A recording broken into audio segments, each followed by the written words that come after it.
la situación cambió por el cambio de gobierno, pero digamos de países que no consideraban que querían apostarle a esta tecnología, que no la consideraban útil ni necesaria en su contexto agrícola y ambiental.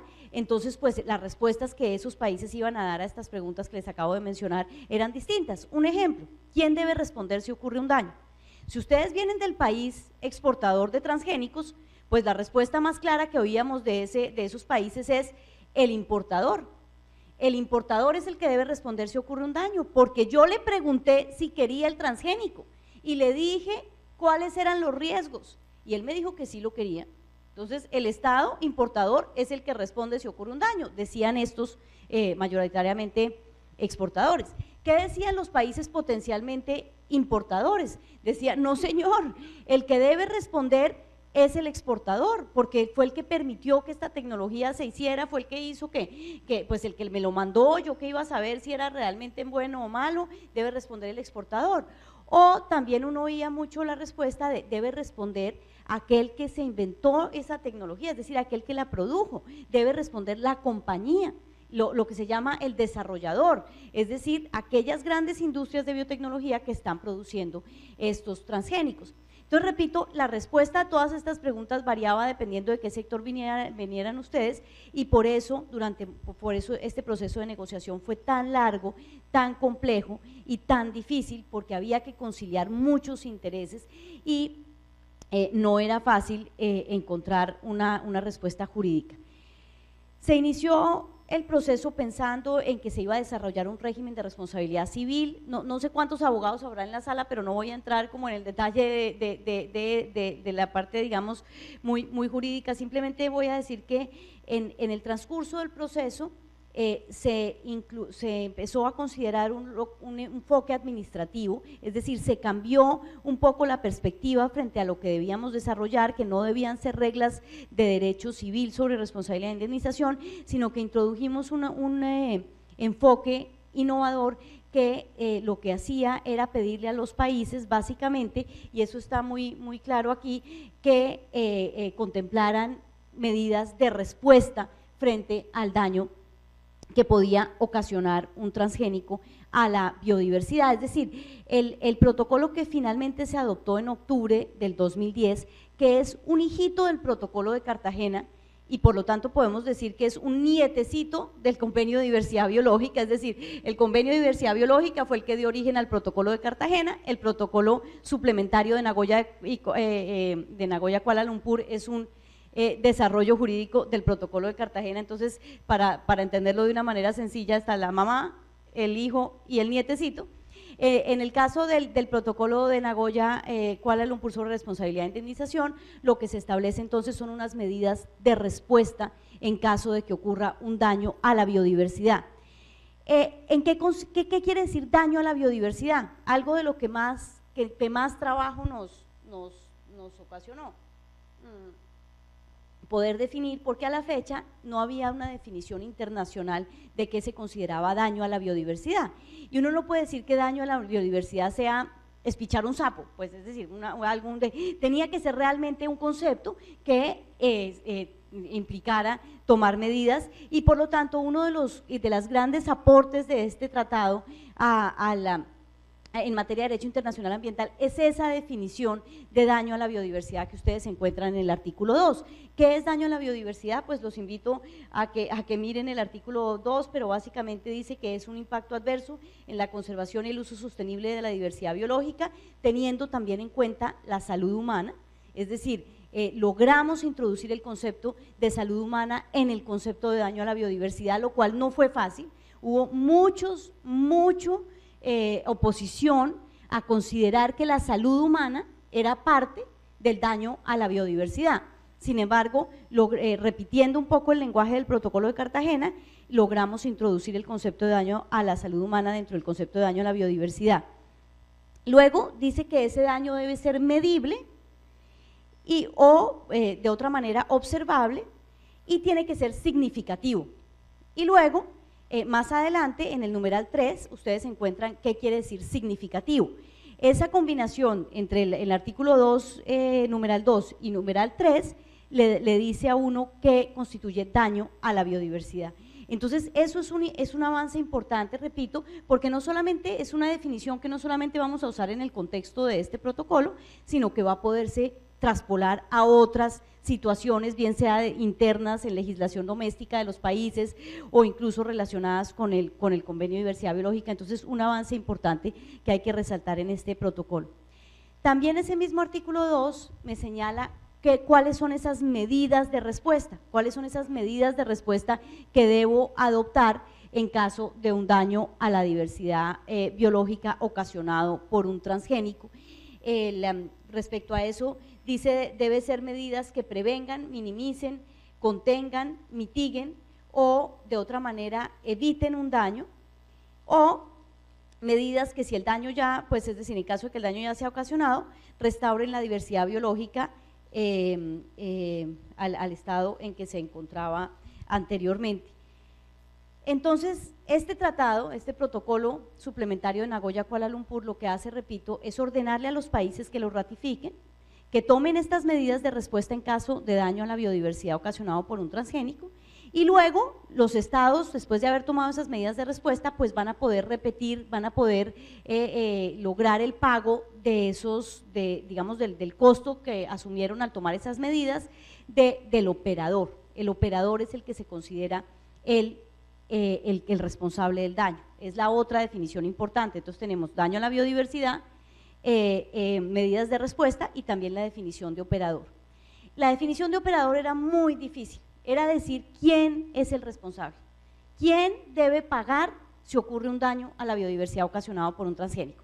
Entonces ya les dije, algunos decían debe ser el desarrollador, la compañía que lo produjo, otros decían no, debe ser el estado importador, debe ser el estado exportador, debe ser el agricultor que sembró la semilla, que seguro la sembró mal, o que no podía prever esos daños.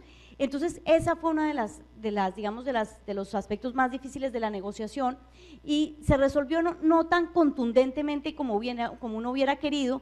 En realidad lo que dice es que el operador es cualquier persona que esté en contacto directo y que tenga control del organismo vivo genéticamente modificado, pero de acuerdo con lo que determine la legislación doméstica. Entonces, le va a corresponder a cada país determinar en su legislación qué es lo que considera el operador, es decir, quién es el que considera responsable en caso de que ocurra un daño ocasionado por un OVM. Santiago se refería a unas debilidades en la legislación o a unos vacíos, decía él, que hay que pensar con mucho cuidado antes de tomar una decisión en materia de transgénicos, y yo pensaría que ese es, por ejemplo, uno de los temas que uno debe contemplar en la legislación doméstica peruana. ¿Quién es el operador? ¿Quién sería el responsable en este caso? ¿El agricultor? Probablemente no. ¿Aquel que lo introdujo en el mercado? ¿Aquel que pidió la autorización para ingresarlo al país? Eso es ese tipo de reflexiones que va a tener, es decir, para el cual el Perú se está dando este tiempo. Yo lo veo así, es como un tiempo para reflexionar sobre todos esos aspectos, y una vez se tenga claridad, pues determinarán si prorrogan la moratoria o si en fin, eso ya les corresponderá decidirlo, pero repito, quería señalar que frente a los vacíos de la ley, pues de la ley doméstica, ese es uno de los aspectos que van a seguramente a contemplar, y no solamente el Perú, nosotros, la mayoría de los países del mundo no tienen legislación específica en materia de responsabilidad e indemnización por el daño ocasionado por transgénicos. De hecho, solamente hemos oído que Brasil la tiene, Alemania, Suiza, Dinamarca. Son muy pocos los países, y Canadá, son muy pocos los países que tienen legislación doméstica específica en materia de daño a la biodiversidad ocasionado por un transgénico. Entonces, a los demás nos corresponde empezar a pensar cómo desarrollar esa normatividad doméstica. Entonces, efectivamente, eso, es decir, este nuevo tratado, este nietecito del convenio, como lo llamaba hace un rato, este nuevo instrumento acaba de nacer a la vida jurídica, repito, nació en octubre del 2010 en Nagoya. ¿Por qué se llama de Nagoya Kuala Lumpur? Porque quisimos también hacer un homenaje a la delegación de Malasia, con quien todo había iniciado, es decir, fueron los que promovieron el artículo 19.3 bajo el convenio que invita a negociar el protocolo de Cartagena, y luego nos hospedaron en varias ocasiones durante la negociación del protocolo suplementario de Nagoya Kuala Lumpur. Entonces por eso es un nombre combinado, Nagoya, porque se adoptó en Nagoya, en Japón, Kuala Lumpur, repito, en reconocimiento a la labor de esta delegación. Protocolo suplementario porque es un protocolo de un protocolo, una figura también relativamente innovadora en el tema del derecho internacional ambiental, donde hasta donde sé no existe otro protocolo de un protocolo como en este caso. Se adoptó. Entonces, ¿en qué parte del proceso estamos? Necesitamos 40 países, que 40 países ratifiquen el protocolo para que el protocolo entre en vigor, es decir, para que el protocolo nazca a la vida jurídica internacional. Tenemos firmas de 36 países hasta ahora. Entiendo, nos mencionaba Santiago que Perú ya lo firmó y que está iniciando su proceso de ratificación, Colombia lo firmó y está también considerando haciendo el proceso interno de consulta para determinar la conveniencia de ratificar, que espero que obviamente sea positiva, que tenemos que ratificarlo, y tenemos sobre todo firmas de la Unión Europea, y generalmente cuando la Unión Europea, que ustedes saben que tiene 27 Estados miembros, es decir, son 27 países los que componen la Unión Europea, si la Unión Europea, como lo señaló con la firma del tratado, decide ratificarlo, pues es muy posible, es decir, muy posible que este instrumento entre en vigor rápidamente. 27 de la Unión Europea, no nos quedan faltando sino 40 menos 27, 13 países. Por eso la invitación es a que lo ratifiquemos. ¿Y por qué? Y con esto termino. Porque un país como los nuestros, Perú, Colombia, Ecuador, Bolivia, somos potencialmente importadores de transgénicos. Estamos, bueno, en el caso de ustedes están protegidos por un buen tiempo, pero en los que no lo están, en los que hemos abrazado la tecnología y la hemos introducido masivamente, ¿qué pasa si ocurre un daño? Ese daño no va a ocurrir mañana, no va a ocurrir en 2 años, seguramente va a ser evidente en 10 o 15 años. ¿Por qué? Porque estamos hablando de un daño a la biodiversidad, que es algo muy difícil es decir, de percibir, que va a tomar tiempo, que no va a ser evidente mañana, va a ser algo que va a tomar, repito, su tiempo. Entonces, cuando ese daño se produzca, un país como el nuestro pues va a decir, bueno, quiero que se tomen estas medidas, es decir, quiero una respuesta a quién me va a responder por este daño, y si lo tuviéramos que hacer solos, de manera bilateral, con el país que trajo el transgénico al país, les garantizo que no tenemos la capacidad legal, no tenemos la capacidad gubernamental, porque somos países relativamente pequeños, que tenemos otras prioridades y que seguramente se nos dificultaría enormemente un proceso bilateral para reclamar un daño de otro país. Si somos parte, en cambio, de este tratado, si por el contrario, repito, hemos ratificado este protocolo suplementario, el protocolo suplementario nos va a dar reglas claras, nos va a decir exactamente cómo debemos reclamar esa responsabilidad, ante quién, cómo debemos proceder en esos casos, y por eso la gran utilidad de este instrumento para países como los nuestros, es decir, para países en desarrollo, países que estamos definitivamente en una situación de debilidad frente a grandes exportadores de transgénicos. Entonces, de ahí la importancia de la importancia de que lo ratifiquemos y la importancia de este instrumento. Sería, si este instrumento entra en vigor, uno de los primeros instrumentos sobre responsabilidad e indemnización que efectivamente nacerían a la vida jurídica, porque en derecho internacional ambiental se han redactado otros, sobre desechos peligrosos, por ejemplo, sobre varios temas, y desafortunadamente todos se han quedado en letra muerta, es decir, ninguno ha alcanzado el número necesario de ratificaciones. Esperemos que no sea el caso de esperemos que dentro de unos 2 años, que es un plazo normal para este tipo de procesos, este instrumento nazca a la vida jurídica internacional.